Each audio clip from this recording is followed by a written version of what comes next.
Αδέλφια μας στρατιώτες, δεν θα σηκώσετε όπλο, δεν θα σηκώσετε και δεν θα πυροβολήσετε, δεν θα σκοτώσετε τα αδέλφια σας.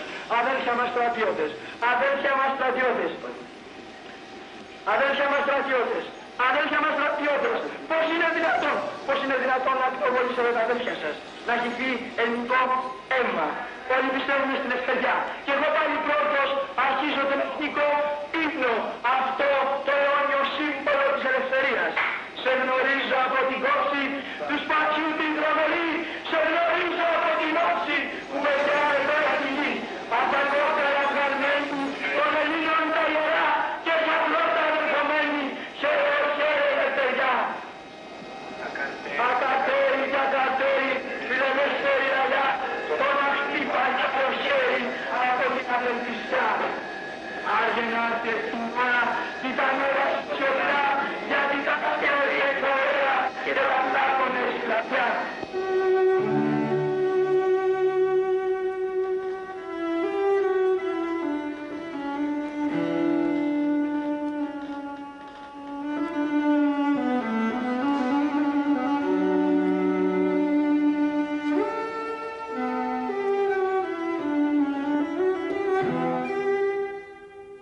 Κατά την έξοδο χτύπησε κατά κανόνα η αστυνομία και όχι ο στρατός. Ο στρατός εμφανίστηκε σαν τοποτηρητής της τάξεως και φόβητρο. Άγριο ξυλοκόπημα στις οδούς Τουρνάρα και το Σίτσα. Ξύλο και υβρεολόγιο. Μερικοί στρατιώτες προστάτεψαν με τα όπλα τους φοιτητές.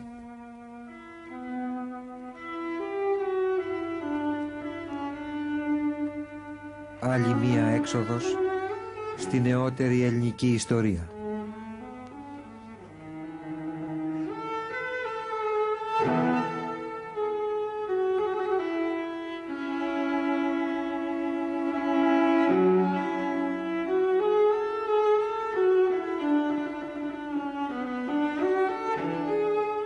Μετά την εισβολή, οι φοιτητές σκορπίζουν στην πόλη. Πολλοί άνθρωποι στη γειτονική με το Πολυτεχνείο περιοχή ανοίγουν τα σπίτια τους και τους κρύβουν. Άλλοι φοιτητές συλλαμβάνονται και οδηγούνται στην ασφάλεια.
Μέλος της Συντονιστικής Επιτροπής μετά την εισβολή, παραδίδει τους τραυματίες σε ένα λοχαγό για να τους μεταφέρει σε κάποιο κέντρο περίθαλψης.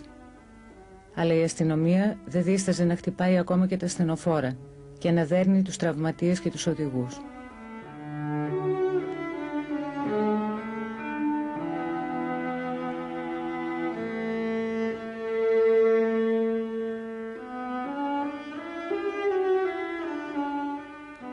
Στις γωνιές των διπλανών δρόμων, κρυπτόμενοι από το σκοτάδι, ομάδες αστυνομικών επιτίθενται με γκλόμπς, καδρόνια και αλλαλαγμούς εναντίον των μαζών των φοιτητών που βγαίνοντας από το Πολυτεχνείο ανέβαιναν τρέχοντας προς τα Εξάρχεια.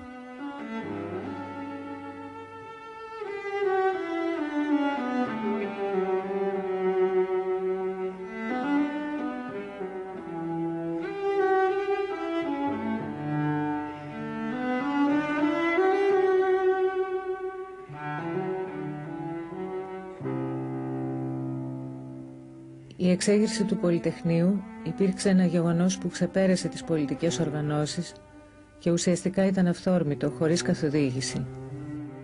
Οι φοιτητές, έχοντας δοκιμάσει την αποτυχία των διαδηλώσεων που ήταν εύκολο να διαλυθούν, προχώρησαν στην κατάληψη χωρίς να ξέρουν από πριν ή κατά τη διάρκεια των γεγονότων που θα κατέληγε.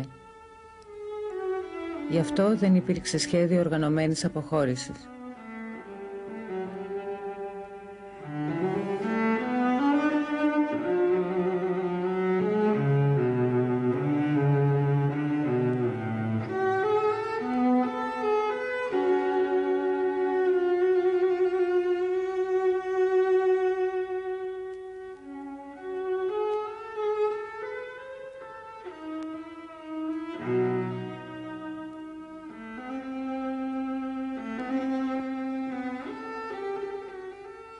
Μέσα στο Πολυτεχνείο μετά την εισβολή. Κάποιοι με πολιτικά κυκλοφορούν χωρίς να βιάζονται. Ο χώρος γεμίζει από αστυνομικούς και ανθρώπους της ασφάλειας. Αστυνομικοί επιδεικνύουν στο φακό τον ενισχυτή του ραδιοφωνικού σταθμού. Τον κοιτούν σαν να κρατούν στα χέρια τους αρχαιολογικό έβριμα. Για να δικαιολογηθεί η εισβολή, το καθεστώς διέδιδε τη φήμη πως μέσα στο Πολυτεχνείο υπήρχαν όπλα. Εδώ οι αστυνομικοί επιδεικνύουν 2-3 καπνογόνα από το υποτιθέμενο οπλοστάσιο.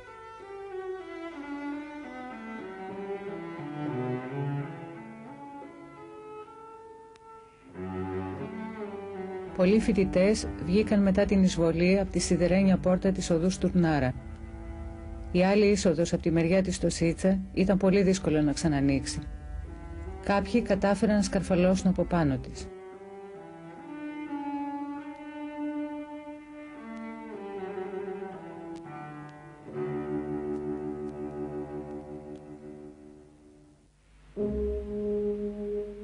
Στην έρημη Αθήνα, μετά την εισβολή, η Χούντα προετοιμάζει την προπαγάνδα που θα προβάλλει την επόμενη μέρα από τα ραδιόφωνα και τα ελεγχόμενα κρατικά κανάλια, το ΕΙΡΤ και την ΙΕΝΕΔ. Οπερατέρ εν διατεταγμένη υπηρεσία καταγράφουν με την κάμερα τις ζημιές γύρω από το Πολυτεχνείο, δίνοντας ιδιαίτερη έμφαση στις καταστροφές που προξένησαν προβοκάτορες της ασφάλειας. Ήθελαν έτσι να παρουσιάσουν τους φοιτητές σαν κοινούς ταραχοποιούς και να δικαιολογήσουν την εισβολή των τάγκς. Το καθεστώς δεν δίστασε να επιστρατεύσει και γνωστό παρουσιαστή της τηλεοπτικής υποκουλτούρας για να παρουσιάσει από τηλεοράσεως κρατούμενους φοιτητές σε μια δίθεν ελεύθερη συζήτηση. Ελληνικέ λαέ, απεφάσισα μετά τα χθεσινάς αναρχικάς εκδηλώσεις μιας οργανωμένης μειοψηφίας να κηρύξω των στρατιωτικών νόμων καθάπασαν την επικράτεια προς αποκατάσταση της διασαλευτήσης τάξεως. Τεταγμένος εκ του συντάγματος όπως προασπίζω την γαλήνη, τας κατακτήσεις και την ασφάλεια του ελληνικού λαού, δηλώ ότι είμαι αποφασισμένος να λάβω όλα τα μέτρα και το ανεκτήμητον αγαθών της δημοσίας τάξεως θα κατοχυρωθεί εν την πορεία της χώρας προς την ομαλήν δημοσίαν ζωή. Η επόμενη μέρα στην Αθήνα. Στους δρόμους ακινητοποιημένα τρόλεϊ και λεωφορεία που το προηγούμενο βράδυ είχαν μετατραπεί σε οδοφράγματα από τους φοιτητές. Κάποια άλλα ακινητοποιήθηκαν από την αστυνομία για να αποκλείσουν το χώρο γύρω από το Πολυτεχνείο. Ξενυχτισμένοι από την αγωνία της προηγούμενης βραδιάς, οι Αθηναίοι περνούν σιωπηλοί μπροστά από τα σημάδια της χθεσινής εξέγερσης. Όλη νύχτα παρακολουθούσαν στιγμή προς στιγμή την εξέλιξη των γεγονότων και τις ανταποκρίσεις των ξένων σταθμών. Ο ραδιοφωνικός σταθμός του Πολυτεχνείου έχει συγγύσει, αλλά οι φωνές της Μαρίας Δαμανάκη, του Δημήτρη Παπαχρήστου, του Λάμπρου Παπαδημητράκη και των άλλων εκφωνητών νιώθηκαν ίσως ακούγονται ακόμα. Πώς είναι δυνατόν να κοιμηθείς όταν τα τάγκς έχουν στηθεί μπροστά στις πύλες του Πολυτεχνείου και σημαδεύουν τα παιδιά σου? Πώς είναι δυνατόν να κοιμηθείς? Είναι αδύνατον, δεν μπορούμε να το πιστέψουμε. Γι' αυτό ακόμη αυτή τη στιγμή αγωνιζόμαστε. Γι' αυτό αυτή τη στιγμή ακόμη μιλάμε. Γιατί θα έρθεις κοντά μας. Γιατί θα κατεβείς σήμερα, αυτή τη στιγμή που το μαθαίνεις. Αυτή τη στιγμή θα κατεβείς και θα συνεχίσεις τον αγώνα μας. Πυροσβέστες και αστιφύλακες προσπαθούν να ξεπλύνουν τα ίχνη της εισβολής. Πάνω σε τούτη την πεσμένη πόρτα δώσαμε ξανά τον όρκο. Όρκο της νιώτης, της ζωής, της λευτεριάς, όρκο του ονείρου και της πράξης. Γιάννης Ρίτσος. Αν ξύσει κανείς λίγο τους στίχους, θα βρει από μέσα τα συνθήματα του Πολυτεχνείου.